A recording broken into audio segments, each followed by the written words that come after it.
Salam alaikum, chers amis, chers étudiants. Aujourd'hui, nous allons parler un peu sur l'impôt sur société, l'IS. Et par définition, l'IS est un impôt qui frappe les bénéfices des sociétés des capitaux, ça veut dire les sociétés ayant la personnalité morale, ça veut dire un impôt qui frappe les bénéfices sur les activités réalisées, bien sûr, au Maroc, quelle que soit la société marocaine et ou étrangère, mais l'essentiel que ces activités sont exercées et réalisées dans le territoire marocain. Donc la définition ou la question qui se pose est comment calculer cet impôt. Généralement, l'IS est calculé sur la base d'un résultat fiscal et par définition, par règle, le résultat fiscal est déterminé à partir d'un résultat comptable corrigé, plus les charges non déductibles, c'est-à-dire non admises fiscalement, ce qu'on appelle réintégration, moins les produits non imposables, ce qu'on appelle déduction, moins le déficit reportable. Il est important de parler un peu et de s'informer sur les charges non admises fiscalement, c'est-à-dire les charges non déductibles.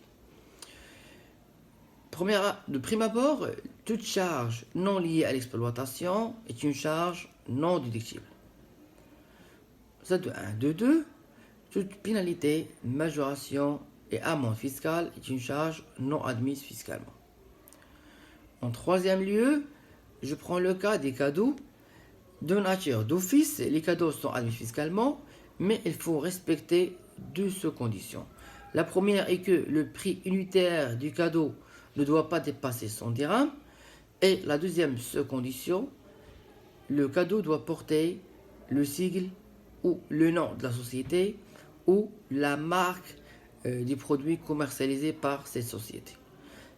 Une seule condition n'est pas respectée, le montant du cadeau devient une charge non déductible fiscalement.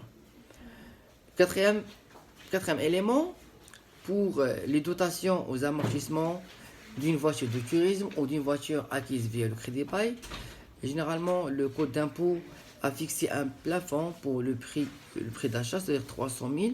Et si je prends les 300 000 fois un taux d'amortissement de 20%, ça donne 60 000 dirhams par an. Donc c'est comme le code d'impôt a fixé un plafond pour les dotations aux amortissements concernant les voitures de tourisme ou les voitures acquises via le crédit bail. Donc une dotation comptabilisée qui dépasse les 60 000, donc la différence devient une charge non déductible et non admise fiscalement. Un autre élément, les dons.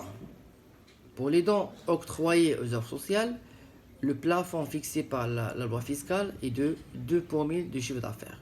Donc un montant comptabilisé qui dépasse ce plafond devient une charge non déductible. Pour les cadeaux octroyés aux organismes de bienfaisance ou aux organismes d'utilité publique, donc le montant bien sûr est admis fiscalement, mais lorsque le cadeau est donné à des organismes à but lucratif, là il devient une charge non déductible. Je prends le cas aussi de ce qu'on appelle les intérêts et comptes courants associés.